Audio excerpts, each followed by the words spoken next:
Sejam todos bem-vindos para mais essa oportunidade do estudo do Livro dos Espíritos. Agradecemos a Deus, a Jesus e aos benfeitores por essa oportunidade. Que essa paz possa estar presente em todos os momentos da nossa existência e que sejamos sempre abertos ao conhecimento, pois é ele que nos impulsiona para a nossa evolução. A doutrina espírita vem nos oferecer, o recurso através de um dos seus tripés, a filosofia, que é o amor ao conhecimento, a busca pelo conhecimento. Então, estamos empenhados nessa tarefa.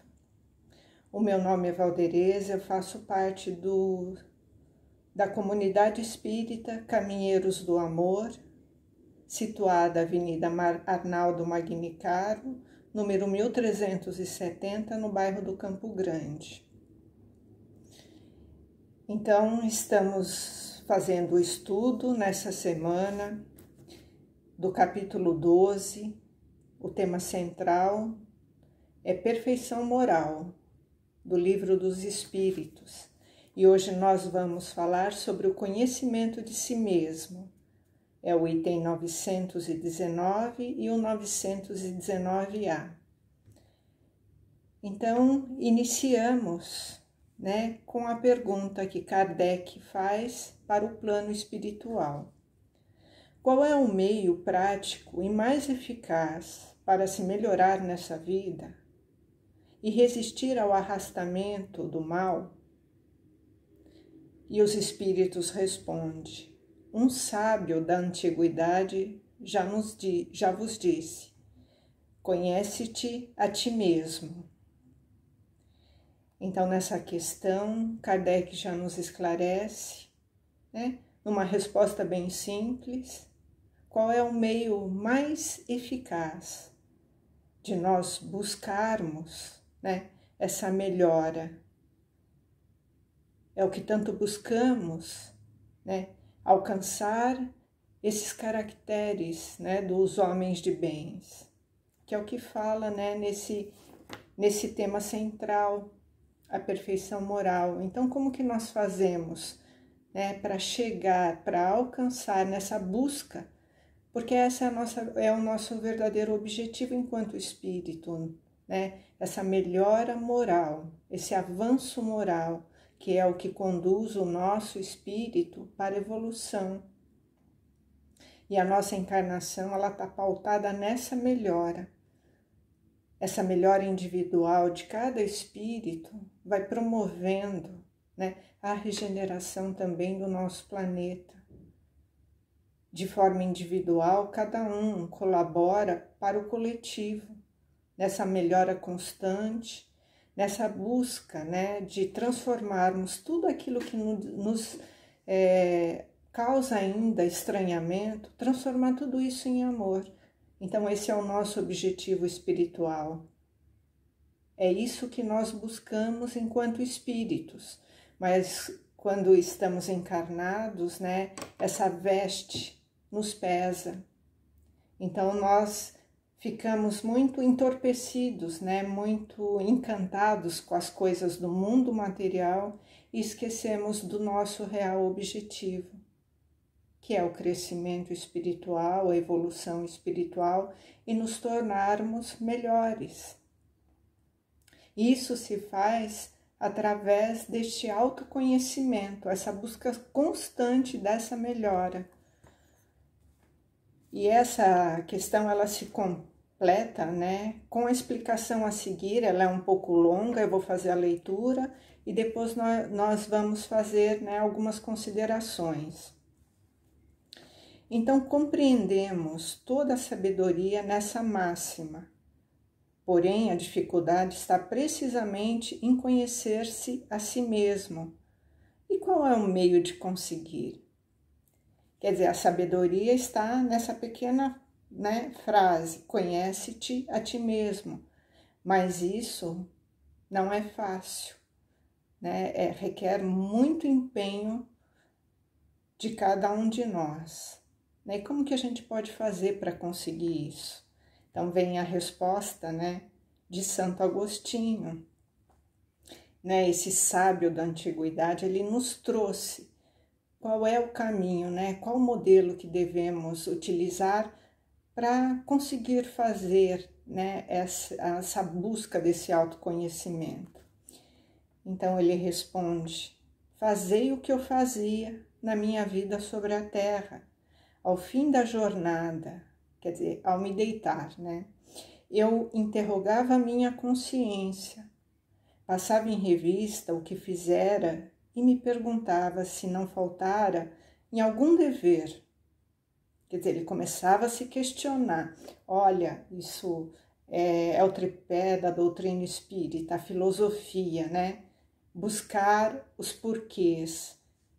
Para encontrarmos alguma resposta, temos sempre que levantar as dúvidas, né? Para alcançar alguma resposta. Então, a gente vai se perguntando, né? Como a gente diz, né? Um questionamento socrático, né? A gente vai fazendo perguntas, vai direcionando algumas interrogações. Então a gente começa a se questionar. Se ninguém tinha nada a se lamentar de mim, quer dizer, se alguém tinha alguma queixa, então ele começava a se questionar, né, o que ele fazia durante o dia, e se alguém teve alguma queixa dele durante essa jornada.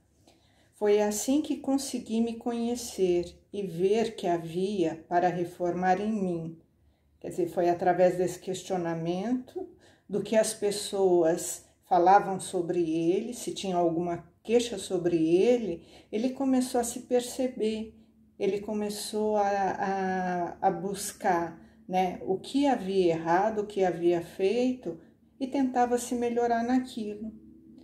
Aquele que cada noite lembrasse todas as ações da jornada e se perguntasse o que fez de bem ou de mal, pedindo a Deus e ao seu anjo guardião para o esclarecer, adquiriria uma grande força para se aperfeiçoar.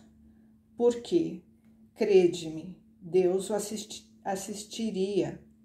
Questionai, portanto, e perguntai-vos que fizeste e com qual objetivo agiste em tal circunstância.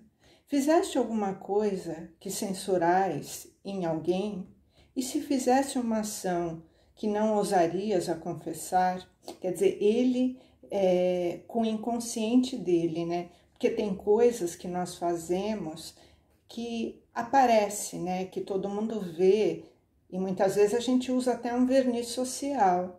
Mas quando a gente se recolhe, a gente olha para dentro de nós, a gente reconhece as nossas sombras e a gente não ousa confessar para ninguém, né? A gente mantém em segredo coisas que a gente não quer que ninguém saiba, né? Que são aquelas ações, aqueles pensamentos que estão dentro de nós de forma camuflada, que a gente não deixa ninguém perceber, mas que muitas vezes nós estamos prejudicando as outras pessoas numa vibração, em um desejo de fazer o mal.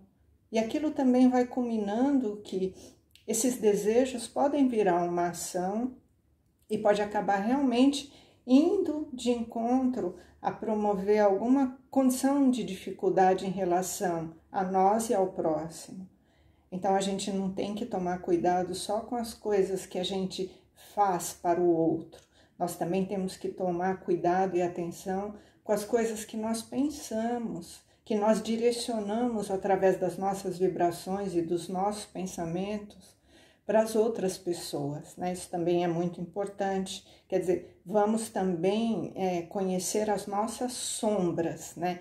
Que estaria mais atrelado ao nosso inconsciente, né? Aquilo que nós trazemos ainda de inato na nossa questão de experiências anteriores que nos remete a condições de dificuldade, que muitas vezes reagimos de forma grosseira, abrupta, né?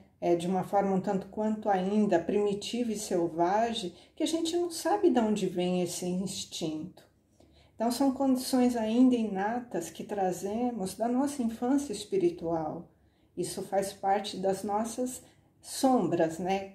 Como podemos explicar assim de forma mais simples, né? É o que nós trazemos dentro de nós. Então temos que nos conhecer realmente e verificar quais são esses sentimentos que trazemos, essa condição ainda que dificulta. Então perguntai-vos ainda se aprovesse a Deus me chamar neste momento, reentrando no mundo dos espíritos, onde nada é oculto, eu teria o que temer diante de alguém? Né? Então, quando a gente tem que prestar contas ao Criador, né? Que nós vamos ter que fazer aquele checklist, né?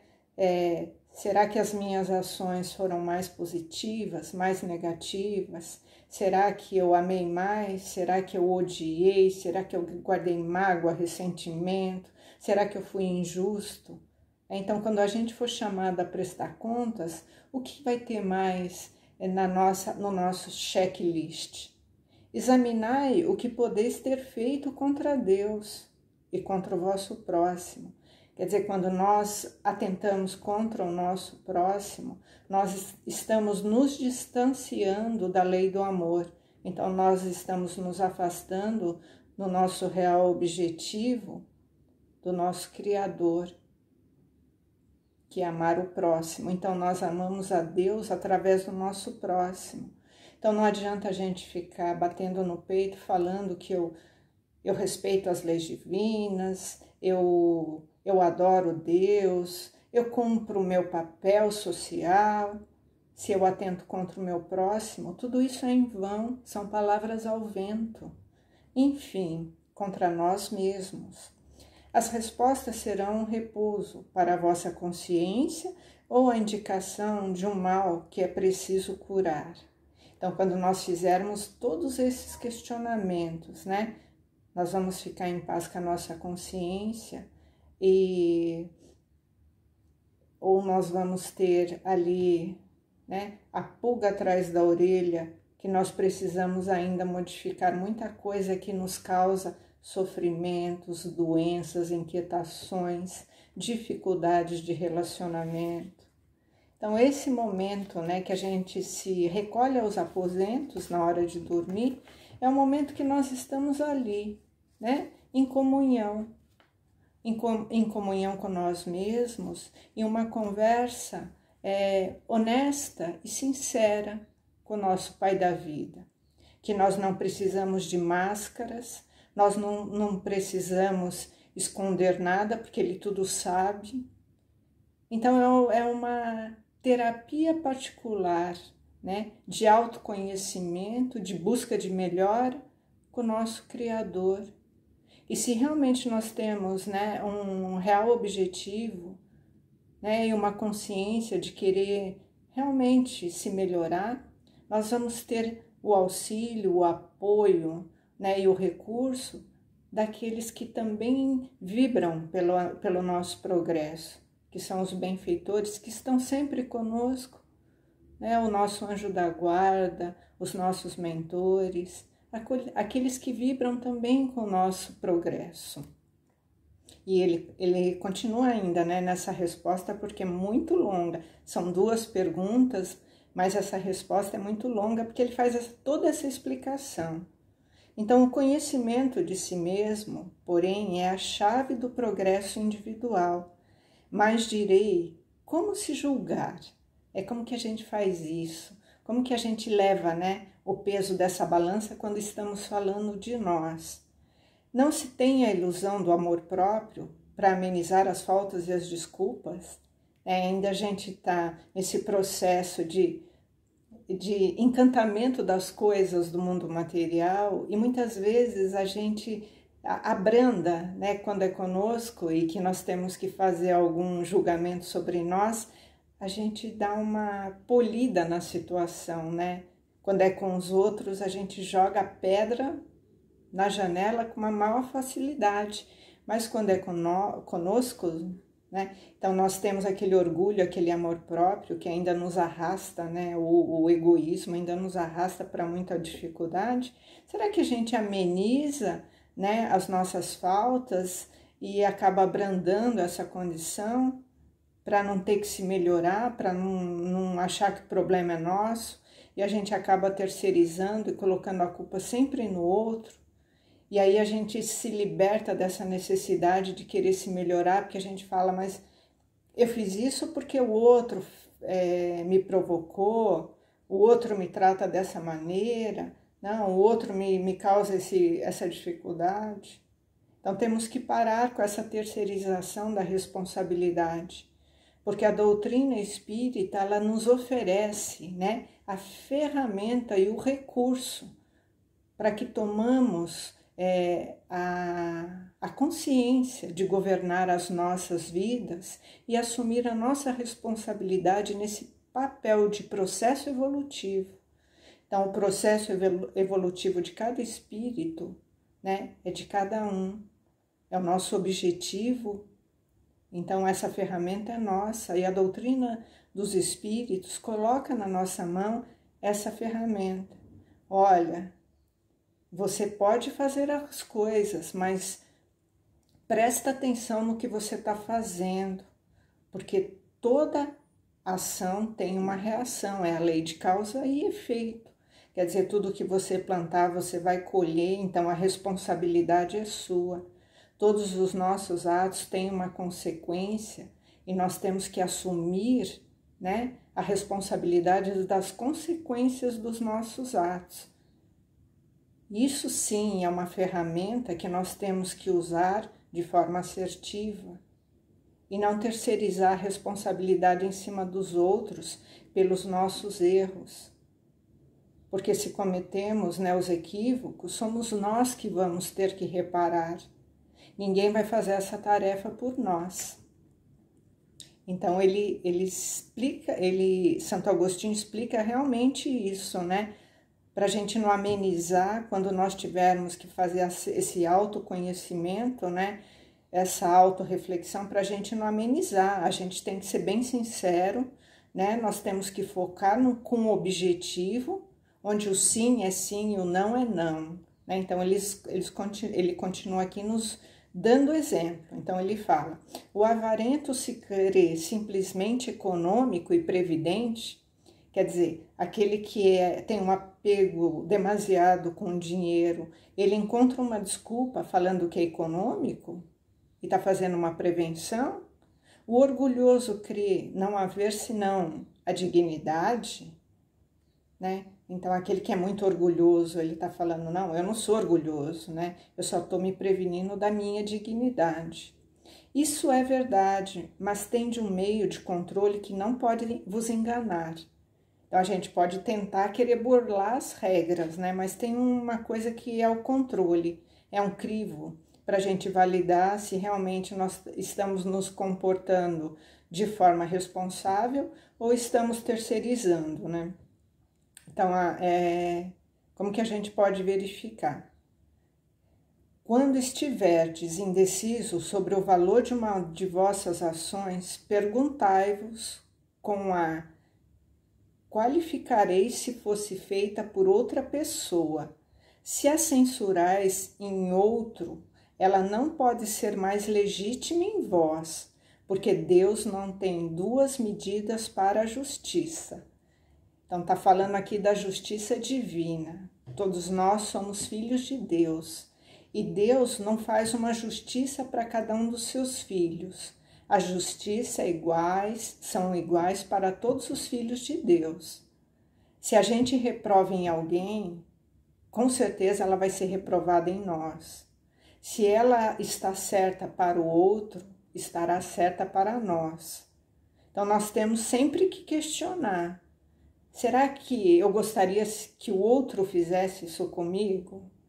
Então, esse é o crivo, né? Então, é esse questionamento que vai direcionar se aquilo que a gente está fazendo está certo ou errado. Então, quando a gente reprovar no outro, é sinal de que há reprovação para nós e nós não devemos amenizar essa situação. Procurar saber também o que pensam os outros a respeito e não negligencieis a opinião dos vossos inimigos, porque estes não têm nenhum interesse em dissimular a verdade. E frequentemente Deus vos coloca ao vosso lado como um espelho para vos advertir com mais franqueza que o faria um amigo. Então nós temos também que prestar atenção no que os outros estão falando sobre nós. E ele fala, sobretudo, aqueles que não ficam passando a mão na nossa cabeça. Porque aquele que nos ama, eles sempre vão ter assim uma conduta um pouco mais sutil, né? Mais polida. Não, veja bem, sabe? Eu acho que você tinha ali uma razão naquela situação. Quer dizer, as pessoas que gostam da gente, elas vão sempre meio que passar a mão na nossa cabeça, porque muitas vezes não querem nos magoar, não querem nos contrariar. Mas aqueles que aparentemente são nossos inimigos, eles não têm nada a perder, né? Eles não têm que ficar babando ovo em cima de nós. Eles vão ser ali assertivos, vão falar realmente a verdade daquilo que eles estão vendo. E muitas vezes, né, Deus coloca esses desafetos nas nossas vidas para que possamos também ter um crivo diferenciado, uma opinião de uma pessoa que não tem um envolvimento emocional, que vai estar sempre passando a mão na nossa cabeça.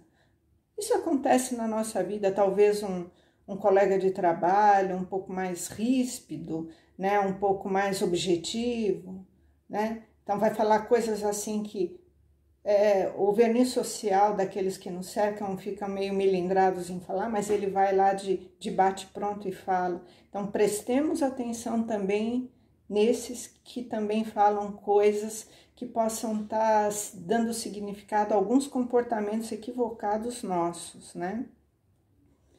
Aquele que tem vontade séria em se melhorar, que explore, né, a sua consciência a fim de arrancar dela as más tendências, como arranca as más ervas do seu jardim, que faça balanço da sua jornada moral, como o mercador faz das suas perdas e lucros. Então interroguemos as nossas consciências, verifiquemos e validemos se as nossas atitudes são boas ou não.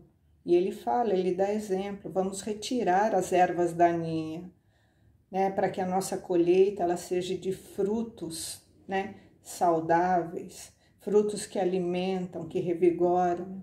Então retiremos aquilo que impede o nosso plantio de bons frutos, né, do nosso crescimento. E eu vos asseguro que um lhe resultará mais que o outro. E se ele puder dizer que a sua jornada foi boa, pode dormir em paz e esperar sem receio o despertar de uma nova vida. Então ele fala, aquele que realmente caminha para o bem, né, através desse autoconhecimento, né, para que a gente possa identificar as dificuldades que trazemos, os erros que cometemos e, acima de tudo, sobretudo, fazer a reparação, né, nos reconciliar com aqueles erros, com aquelas condições difíceis, com aquelas dificuldades que levamos, tanto para nós como para o nosso próximo, que possamos reparar, porque o objetivo maior deste autoconhecimento é fazer as reparações, identificar os erros, os equívocos e ir em busca dessa melhora constante, para que possamos despertar para uma vida futura. Então aqui, né, Santo Agostinho nos direciona para a vida futura, que esse é o real objetivo, né, do espírito, a vida futura. E esse autoconhecimento, ele vai nos conduzindo, né, através desse avanço moral, dessa melhora íntima, né, que vai refletir na sociedade, que vai refletir no mundo, para que esse mundo possa se regenerar. Colocai, pois, questões claras e precisas, e não temais de as multiplicar. Quer dizer, vamos questionar cada vez mais e se melhorar e buscar as respostas. Pode dar alguns minutos para conquistar uma felicidade eterna. Quer dizer, isso que parece simples, alguns minutos na hora do nosso repouso, pode nos trazer grandes benefícios, né? Avanço, né, na nossa condição de adiantamento moral. Não trabalhais todos os dias com o objetivo de amontoar o que vos dê repouso na velhice. Então aqui ele faz uma comparação. A gente trabalha arduamente, né, na nossa vida material na busca do recurso, né, das nossas conquistas materiais, né? Esse repouso não é o objeto de todos os desejos, o alvo de que faz-vos suportar as fadigas e as privações momentâneas? Pois bem, o que é esse repouso de alguns dias, perturbado pelas enfermidades do corpo ao lado daquele que espera do homem de bem? Isso não vale a pena de fazer algum esforço? Então ele faz uma comparação, a gente se esforça muito para conquistar as coisas do mundo material, né? A gente se esforça bastante, a gente trabalha bastante, a gente se cansa, né, em busca de um recurso melhor para a nossa vida material. E ele faz essa comparação também com o nosso crescimento espiritual. Será que a gente se esforça tanto? Será que a gente busca, né, esse esforço contínuo dessa melhora moral? Então, nós temos que empregar o mesmo esforço que a gente usa na nossa vida material para também nos conduzir a uma evolução espiritual. Sei que muitos dizem que o presente é positivo e o futuro é incerto. Então, tem aqueles que se apegam às suas coisas do mundo material e fica só querendo a busca constante do progresso material, a busca pelo dinheiro, né, pelo esse bem-estar material, e não pensa no futuro, né? Quer dizer, alguns acham que o futuro é incerto, então para que investir na nossa vida futura? Ora, eis aí precisamente o pensamento que estamos encarregados de destruir. Quer dizer, isso que nós temos que mudar. Porque nós somos espíritos, estamos momentaneamente, né, revestidos desse corpo material. Mas o nosso espírito é eterno. Então, o que importa é essa nossa vida futura. E nós temos que combater esse pensamento, né, que o que importa é só esse presente, esse momento que estamos vivendo agora. Porque desejamos vos compreender que esse futuro, de maneira que ele não possa deixar nenhuma dúvida em vossa alma. Então, não duvidemos da nossa vida futura. Por isso, primeiro chamamos vossa atenção para os fenômenos de natureza a impressionar vossos sentidos. Depois vos demos instruções de cada um de vós se achar encarregado de divulgar.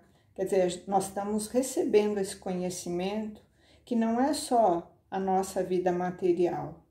Temos que nos aperceber da nossa condição de espíritos, né? Santo Agostinho está aqui falando sobre isso. Então, não se preocupa só com as coisas do mundo material, vós sois espíritos. E a sua busca constante é esse crescimento, é a busca dessa transformação moral que vos conduz para a sua verdadeira vida, a vida eterna. Foi com esse objetivo que ditamos o Livro dos Espíritos. Ele encerra assim e tem aqui, essa instrução é do Espírito Santo Agostinho e ele traz uma notinha para finalizar, né? Aqui no final tem uma nota.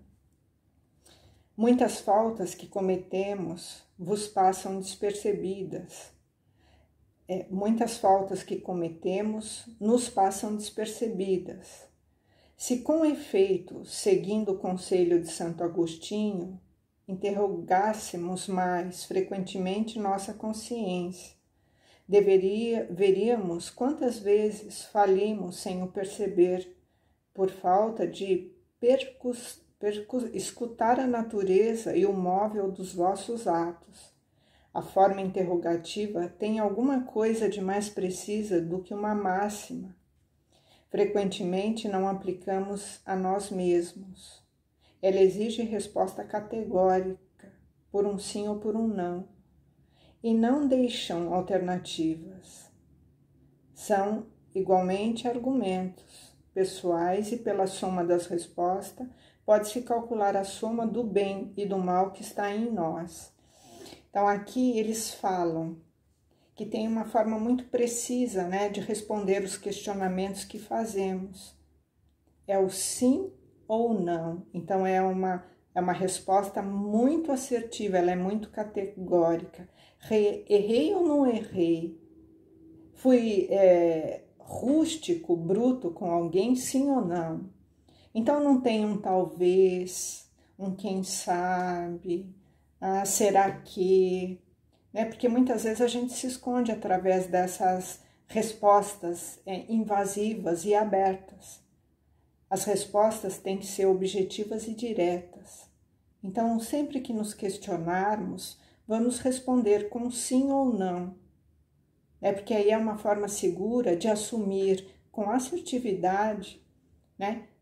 Se na somatória, no balanço geral da nossa contabilidade interior, se estamos em débito ou em crédito, né? Se a nossa contabilidade, né, ela vai fechar positivo ou negativo em relação à nossa consciência, em relação com essa harmonização do nosso próximo, com o nosso pensamento, com a nossa conduta. E assim nós vamos, né, buscando sempre nessa melhora. Então são múltiplas as formas, né, que nós temos de fazer essa validação desse conhecimento, né? Através dessas avaliações que fazemos das nossas ações, do nosso temperamento, né? O que imprime as nossas ações no meio em que vivemos, né? Quais são as consequências dos nossos atos? Aquilo que respondemos, né, emocionalmente, como reagimos, né? Com vários impulsos, né, externos no nosso dia a dia, no nosso convívio social, né? Então, assim, nós vamos buscando nessa constante melhora, né? Nessa disposição de conhecimento, né? de nós mesmos, né? Isso pode surgir naturalmente, como um fruto, né, de amadurecimento de cada um, né, do nosso espírito, de uma forma espontânea ou nata que trazemos, né, das nossas existências anteriores, através das nossas experiências, nós temos mais facilidade ou não dessa busca, né, desse autoconhecimento, através desse fruto de amadurecimento de cada um. Ou também é um resultado constante, né, da nossa condição espiritual, da nossa evolução espiritual, das nossas experiências. Ou também pode ser provocada, né, pela ação do sofrimento. A dor também nos faz aprender muitas coisas, vai nos renovando através do sofrimento, né? E assim nós vamos nos sensibilizando para o despertar, né, desses valores espirituais. Então, alguns de nós chegamos a essa conclusão de forma natural e outros, né, vão buscando essa necessidade do autoconhecimento até pela dor, né, que também é um meio de despertar para a nossa compreensão das coisas. Então, cabe a nós, né, sabermos qual é o caminho que estamos buscando para esse autoconhecimento, essa busca de nós mesmos nessa reflexão, se é pelo amor ou pela dor. Que nós possamos refletir e buscar, né, essas respostas. Se vamos querer continuar mesmo no caminho do sofrimento ou vamos buscar, né, essa melhora, né, através da compreensão da necessidade da busca constante do espírito para a evolução. Então, que nós possamos refletir, né, nesse tema, que ele é muito rico, né, e ele é muito extenso, mas agora vamos encerrando e agradecendo a inspiração, a oportunidade, né, de levar essas reflexões e que possamos, né, utilizar todo este aprendizado, né, da doutrina espírita para a nossa vida, para a nossa jornada, na nossa melhora constante e na melhora no convívio com o nosso próximo. Porque esse é o nosso real objetivo, amar a Deus sobre todas as coisas e ao próximo, né, como a nós mesmos. Que assim seja, graças a Deus.